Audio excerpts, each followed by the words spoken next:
Was that the cocktail or the wine? I'm not quite sure. My throat's still.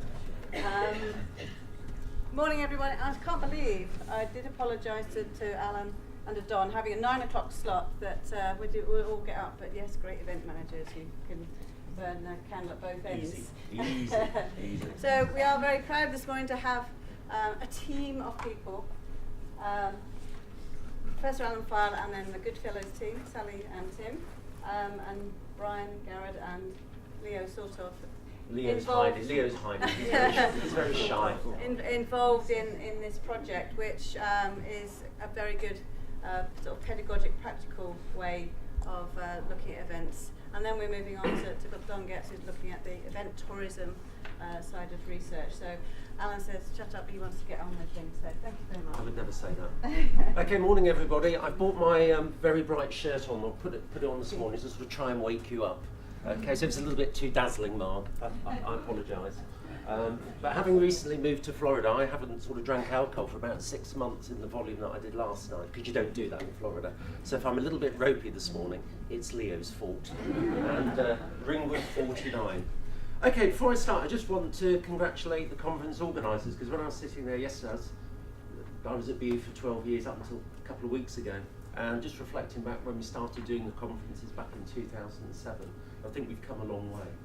And I'm sure there was chaos behind the scenes, because there always is when you organise a conference, but certainly from the external face, it's been excellent.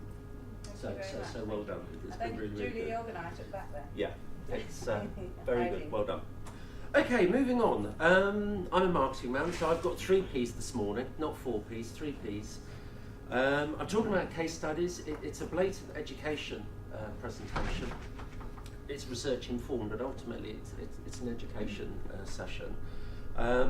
What are the 3 Ps? First of all, I have a passion for case teaching. I enjoy it, I like it, I believe in it. Secondly, you may notice there's a subtle promotion effort here. But perhaps the more important point, and this is really the reason for this morning's presentation, actually an element of pure frustration. Frustration doesn't begin with a P, so I put pure frustration just to make sure it's connected. And I'll explain this frustration as I go through. Just to begin with, perhaps, let's touch on that frustration. I'm a publisher. Many of you here have written many books that sell extremely well. One of the frustrations I've always had is, irrespective of what book you're writing, it's always the demand from the publishers or the lecturers. Where's the case material? Where's the case material? We need case material. Everything's lacking case material. So what myself and Brian Garrod, who can't be here today unfortunately, what we sort of took upon was like, okay, let's try and actually write some decent, deep, long case material. Now when I say write, what I mean is ask other people to write and put your name on the front. It's called being an editor, but you know. And we sat down in Walsall. I don't know if anybody knows the geography of the UK, but Walsall's probably the most dull place in the country. Apologies if you come from Walsall, but it's equidistant from Bournemouth and Aberystwyth, so it's a perfect location for your creativity. And a number of our books, the conceptions, sort of junction 10 of the M6, in the Village Hotel, where you get free Wi-Fi, so that's Dimitros, a big place. But no, we sat down a little while ago and sort of, let's actually really attack, what is it that people are after? And based on a lot of evidence over the years of sort of writing material, and we both realised we use a lot of cases, but when we started scratching around, there actually wasn't that much around. It was quite a surprise. So our sort of ambition was to try and create a sort of European case clearinghouse or Harvard case scenario for tourism, hospitality, leisure and events. Sat down with Tim and Sally, bribed them with the cakes of the old coffee shop and the bacon butties, and took it forward. But it's actually been extremely hard work for, I think, reasons that will be obvious as we go through. Just a few very quick ones. Do many of you use cases in your teaching? Yeah. Most people, good. And that's funny because everybody says they do, but in terms of sort of consumption of what we're doing and others who we've discovered doing similar projects, it's been a slightly harder take up, but we'll explore that as we go through. Okay, I'm probably preaching to the converted. I'm not going to read all these out.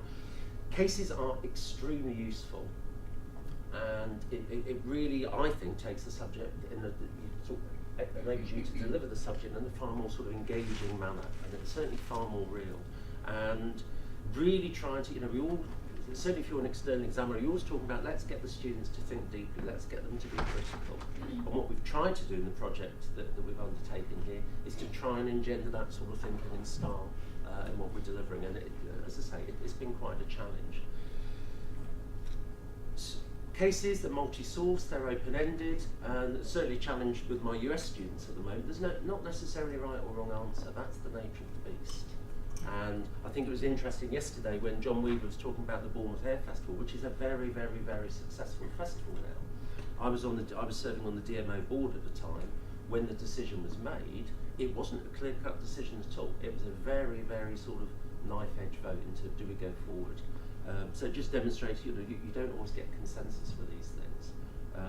But multiple source, open-ended, really makes it very, very active. And what we've tried to do is write or sort of edit in a style that really encourages active rather than passive learning and really help the sort of learning experience. If I was still at BU, I would mention the fusion word. For all those sort of BU, fusion is the sort of mix between research and education. All the cases are research informed, and many of the cases are very longitudinal in nature, so it's sort of tracking the history of the issues and the events and what have you that make up the core body of the case. Clearly it's very real world. In many ways it goes against what Stephen Page was saying yesterday, but cases, they are very, very, very focused on a real world scenario. We've tried to make them as current as possible and all sort of totally relevant. And throughout, there's a whole series of exercises that facilitate sort of two-way communication, role play, etc. So they're extremely detailed. This is where they were launched back in 2009. Some of you, it seems a long, long time ago, 2009. We've done 3 books so far. They've taken far longer than we anticipated for reasons that I'll come on to in a moment. But don't be confused by the sport, the heritage and the tourism titles. What you realise as you go through, and you'll all know this, so many of the cases are event related, and what events do to achieve sort of heritage or sort of sport goals. The events are extremely rich, and we've got an example coming up in a moment. One of the key innovations, what we think is innovative, and Tim may just want to sort of chip in here in terms of what the publisher does. Although we've got the sort of very 1970s traditional book look, we've got a very, very innovative, engaging, sort of interactive electronic version of the cases. Tim, are you able just to articulate what they do and how it works? Getting them, so to speak. Yes. Yeah. Basically, off our site, you can buy a case. Anybody, your students, you could just buy a case or cases, which download immediately to you and are fully usable. Alternatively, they're in book form. And thirdly, all the e-aggregators that your libraries will use, My iLibrary and Overdrive and eBury and all the rest, all of our materials, books and all of these cases are live with all of them, and so that they can buy centrally for N number of students for any period, depending on the contracts they want to organise. So they're available in every channel that we can think of, and if anybody's got any other channels, we'll go down those as well. Yeah, lovely, thank you. And I think one of the key learning lessons for us, it's been incredibly difficult. And I think I'm looking at Nancy, I'm looking at Brendan, I'm looking at Leo and Marg, Mary Beth somewhere. Many contributors in this room, and Simon, Bumps for Boomers, which also goes down well with my students. One of the things that we found, they are incredibly difficult and time consuming to write. And I think we're so sort of programmed, or certainly I was programmed, into writing the academic article or writing the book chapter. Case studies, essentially, you're writing everything back to front, and the case context is everything, and the theory is built from it. So I think we've had quite a challenge with our authors, and if anybody's been on the receiving end of Brian Garrod's editing comments, you know what I mean. So Liam, have you got any thoughts on how you approached it? Because you're yeah, it is, and Marg was a key player in this. It really does take a lot longer in terms of, because you've got to get the resource material together too. But the big plus, as Tim was saying, was having the links. So in terms of writing, you don't have to put all the theory there. You can have links that go off to other key references, etc. So it's writing a different style. It's not having to put everything down as you go. But as you say, it's coming back. It's having questions there that tease out things for the students, so the students are, exploring issues from a different perspective. Yeah. And Simon, have you got any comments from your No, Simon did one of the just early a comment ones. you said earlier about students. My students don't like them in that they want a right answer. They want, I use them a lot, and they're not used to. They always think I'm strange when I use cases, and that's a challenge we have, I think. And in getting students used to using cases, I think we need to encourage more of our colleagues to use cases, because I'm unusual, I think, in using cases. I use them for final exams, in many cases, yeah. But it's odd. I don't know why they're not used as much. And I think Leo's point, I think what we found in sort of the writing ones that we've authored, it does probably take twice as long than an academic article. I think part of the problem in the UK, they're not referable and all the rest of it, but I think from a sort of personal rewarding point of view, and certainly when you're teaching with them, it makes life so much easier. And I think, Leo, your point about you have to ask questions yourself and answer the questions yourself rather than just running with material, it actually sort of challenges your sort of knowledge and interest in what you're doing. So we have found it very difficult. This was a case by Tom Hinch, actually, which I love. This is the death race. So again, it's in the sport book, but it's an event-related case, and it's all about developing events in peripheral areas. And Alberta's pretty peripheral, isn't it? No way. No. Sorry, Dom. But it's an excellent case, as are all the others, I think. And this is what we feel. It looks relatively straightforward. You thought, well, that's what we do anyway. It's incredible how difficult it's been for the authors to actually stick to that rather than the traditional format. And I know, Nancy, have you got any comments? Because I know we went through a variety of versions, didn't we? Yeah, I mean, the difficulty really is, and even if you teach with cases, writing a case that is going to work over time for a much wider audience. And actually, it's also a slight difficulty in writing in a sports book where I wasn't writing about sport at all. So my case is about the Cultural Olympiad and about culture. But actually, it was a really rewarding process, because I've got a case that works for me, and I hope a case that would work in other contexts as well, with lots of links out to material. I would say the one thing I perhaps would do is pick a slightly less lively case next time, because writing about 2012 in 2012 was maybe slightly difficult. And but in many cases, it's the liveliness of it that makes them work. But I think Simon's point is, we probably hadn't realised that at the time.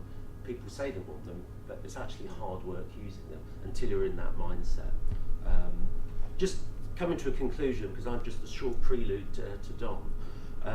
What we really, really like for the case is the fact that you've got this richness of material, and I think Leo picked up on this point. We've got boxes, we've got reference, we've got inundated with photos. So if you have the cases, they're very, very, very visual, they're colourful. I teach with them on the screen because they're extensively hyperlinked. If you've got two screens, they're brilliant. Sorry, that's a slight bit of vanity there. But with the two-screen teaching, it really is easy because you're scrolling, you've got the images, and then you've got the hyperlinks. It really does work very, very well.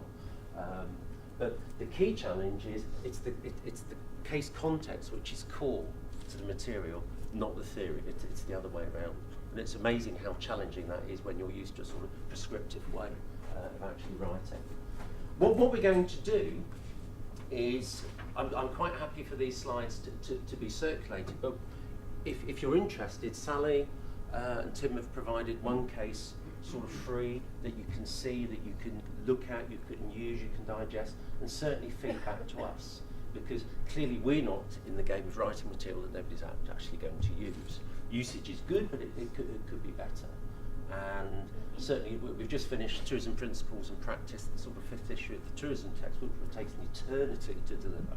It's interesting that even with that book, the usage of the additional materials, although they're requested, they're not used to the volume that we think. And I think Sally summed up, it's a little bit like the hotel gym.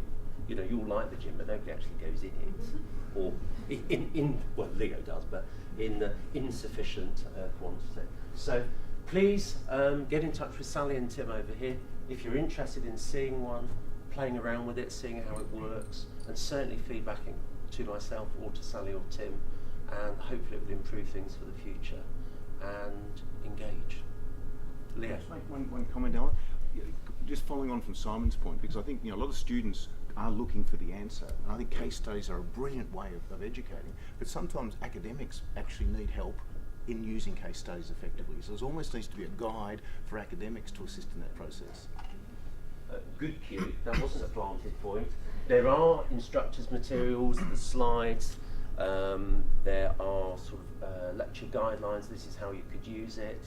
There's questions, there's exam questions with answers and what have you. So, you know, there's the whole package. What you can't do, and this is a complaint we had from a couple of people, I went into the class, usual case, and it just didn't work. But clearly the guy didn't prepare, because there's all this material. So it's not necessarily a quick route to doing a quick and dirty class. You have to think about what you're using, why you're using it. And I know Nancy's images are fantastic, you know, really good images from the Cultural Olympiad at the sort of East End of London. Very visual, really sort of brings the class to life. But you've got to think how you're going to use them. So in that sense, it's no different from a normal class. And I think part of the problem, if you do quick and dirty cases, it's just like a quick and dirty lecture. It's just not going to work. So on that note, I'm going to close. My time is tight. Please see Sally and Tim if you want the free of charge. So use them, engage, feedback to us, and very happy to have a dialogue with you. Okay. Thank you very much. I'm going to take the opportunity of actually asking, are you with us for today, aren't you? Yes, that's right. So, Kat, I'm looking at Julie as well. Are you prepared to? We have got all the rooms on this floor and on the 7th floor. Actually, set one up for people to actually see it in action, so we can do that workshop. So that'd be really good, because I think that's a good idea for a workshop. It is back to that, you know, discussing how do we use it and all those sorts of And we things. would really appreciate if any of you have got any feedback so that we can improve it, or things that we haven't thought of, or ways that we can make this usable. And the next question is, when the contemporary cases in events coming? Watch this space. Absolutely. Now he's teaching I'm looking for events. volunteers. That was my worry when I thought I was going to ask that, was you're going to do that. Thank you very much, Alan, for being on time. Now I'd like to welcome Professor not Donald, sorry.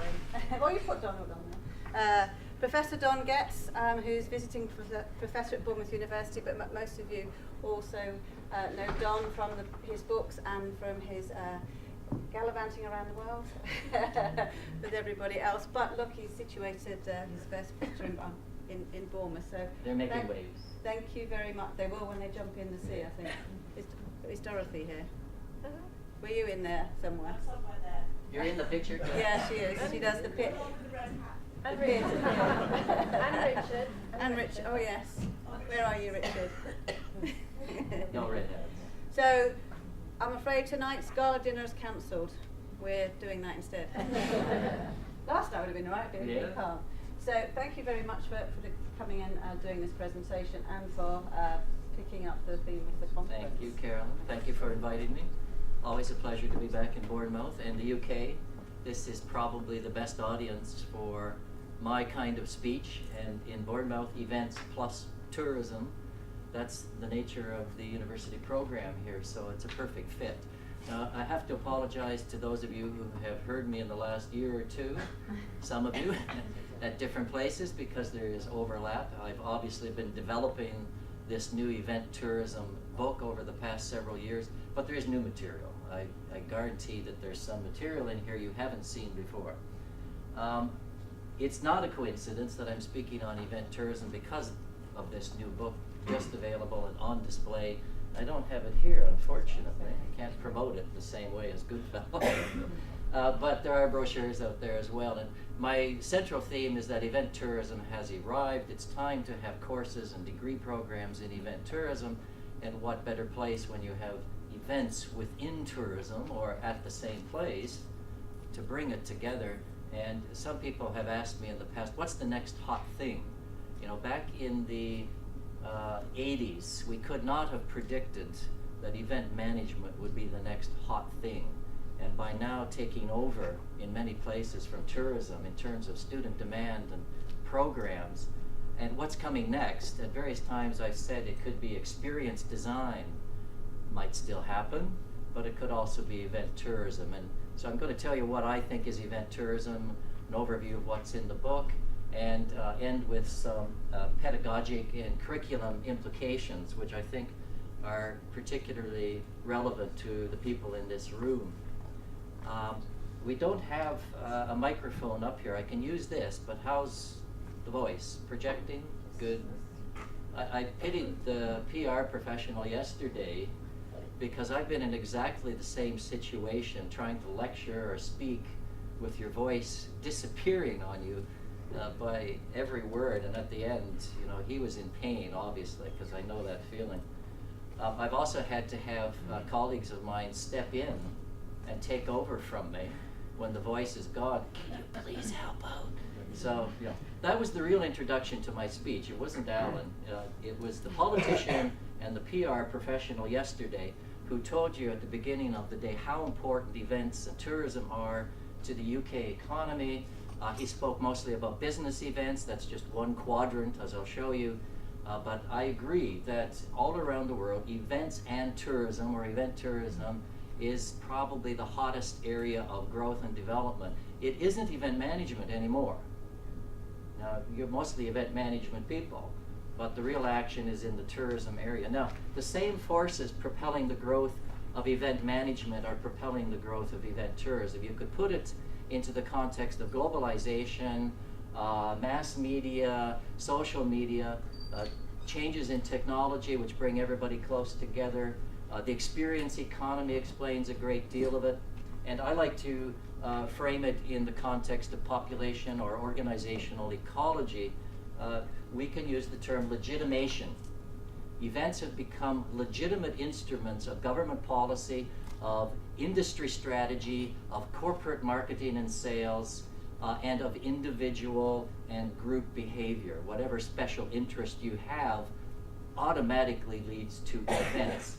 And a great deal of that also leads to travel. And you'll see that theme running through my presentation, that I'm interested in researching and have done so with a number of colleagues, including Radar, who's sitting here from Stavanger in Norway, the connection between special interests. You could be a marathon runner, and you've done research on that as well. The constraining factors will eventually catch up, maybe globally through fossil fuel decline, maybe because of global warming, but right now the propelling factors are still on the ascendancy. So events and event tourism, in my view, will continue to be major dominant factors for the next, who knows, 10 years. But there are places in the world where the constraining factors are more powerful. And so we have no-go zones, places where tourists don't want to go and where events aren't allowed, or we don't have a free market in events. So there's always this tension. But what everybody in this room knows is that there's been tremendous growth in numbers, diversity, size, and the overall impact and importance of events and event tourism. And that's not going to decline in the near future. One thing we must pay more and more attention to are populations of events. And there's some theory that we can draw on from organizational ecology, and we've been looking at a framework for viewing events in that context, but it's no longer about single events. Cities like Bournemouth have multiple events. Excuse me, I hope I'm not on that same path. PR guy. It's catchy, yeah. And these have to be managed, and we can use some population ecology, or we can start talking about managed assets, portfolios of events as managed assets. And certainly from a tourism point of view, this is appropriate. But I also think from a point of view of social policy or cultural policy or sports, that the sheer number of events that we're dealing with requires new thinking about what are the long-term impacts, the cumulative impacts, how do you manage multiple events when they're all being created or marketed for specific purposes, whether it's place marketing or social integration.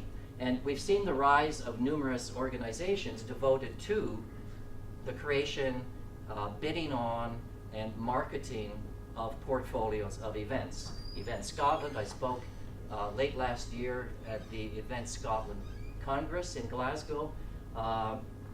Melbourne as a city with a portfolio of events, New Zealand major events, Calgary Sport Tourism Authority, just examples of at the city, the destination, the national level, of groups of industry plus government, typically, that are devoted to the event tourism, and they're all managing portfolios. Now, some of the basics. How do destinations and cities compete? The traditional approach is to take your comparative advantages, natural assets like the beach, or your climate, or your legacy of culture, and promote that and sell that. And indeed, across the whole spectrum of special interest tourism, including food tourism, which I've been looking at very carefully. Having done all the wine tourism, I've turned to food now. But it all starts with supply side thinking. Here's what we've got, now we've got to sell it. Whereas I'm going to argue that we need to move to demand side thinking, and I'm going to illustrate some of the research that we're doing to promote that demand side thinking. It fits into the competitive advantages. Whatever your inheritance, your legacy, what you've got to build on, destinations cannot find competitive advantage with that in the modern world. They have to make investments in infrastructure, in venues, in events, in knowledge, in market intelligence.